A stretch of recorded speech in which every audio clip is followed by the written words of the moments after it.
डरना मत, 7 मई को बजेंगे जंग वाले सायरन, यहाँ मिलेगा आपके हर सवाल का जवाब।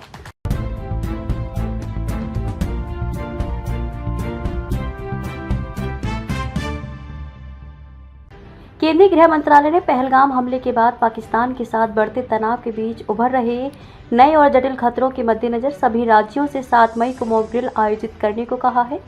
सभी राज्यों एवं केंद्र शासित प्रदेशों के मुख्य सचिवों को गृह मंत्रालय की ओर से भेजे गए परिपत्र में कहा गया कि मॉक ड्रिल के दौरान किए जाने वाले उपायों में हवाई हमले की चेतावनी देने वाले सायरन का संचालन, नागरिकों को किसी भी हमले की सूरत में खुद को बचाने के लिए सुरक्षा पहलुओं पर प्रशिक्षण देना और बंकरों एवं खाइयों की साफ सफाई शामिल है।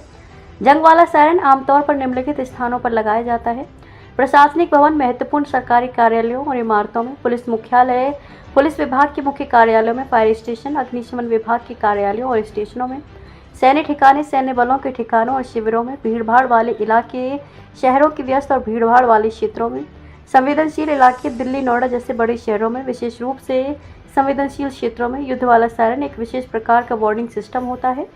तेज आवाज़, ये सायरन बहुत तेज आवाज़ में बजता है जो दूर तक सुनाई देता है।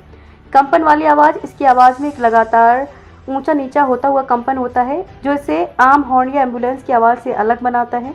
आपात स्थिति की सूचना, ये सायरन युद्ध, एयर स्ट्राइक या आपदा जैसी आपात स्थिति की सूचना देने के लिए उपयोग किया जाता है। चेतावनी प्रणाली, इसका उद्देश्य लोगों को खतरे के बारे में चेतावनी देना और उन्हें सुरक्षा उपायों के लिए तैयार करना होता है। आवाज़ की तीव्रता 120 से 140 डेसिबल, दूरी 2 से 5 किलोमीटर की रेंज तक सुनाई दे सकती है। आवाज़ का पैटर्न साइक्लिक पैटर्न, जिसमें आवाज़ धीरे धीरे तेज होती है और फिर घटती है। आवाज़ की विशेषता, ये आवाज़ आम हॉर्न या एम्बुलेंस की आवाज़ से अलग होती है और इसका उद्देश्य लोगों को आपात स्थिति के बारे में चेतावनी देना होता है। पहले कब बजा था सायरन? 1962 का चीन युद्ध जंग वाले सायरन का उपयोग किया गया था। 1965 का भारत पाकिस्तान युद्ध जंग वाले सायरन का उपयोग किया गया।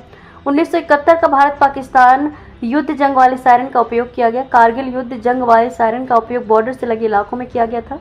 मॉक ड्रिल के दौरान सायरन बजने पर निम्नलिखित कदम उठाने होंगे: सुरक्षित स्थानों पर जाएं, खुले इलाकों से हटकर घरों या सुरक्षित इमारतों के अंदर जाएं, शांत रहें, पैनिक ना हो और शांति से निर्देशों का पालन करें।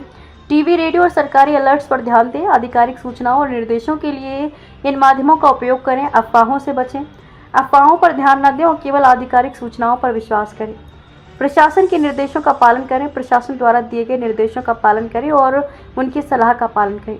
सुरक्षित स्थान तक पहुंचने का समय, सायरन बजने के 5 से 10 मिनट के अंदर सुरक्षित स्थान तक पहुंचना होता है। मॉक ड्रिल का उद्देश्य लोगों को सुरक्षित स्थान तक पहुंचने के लिए प्रशिक्षित करना और उन्हें आपात स्थिति में जल्दी और शांतिपूर्वक बाहर निकलने का अभ्यास कराना।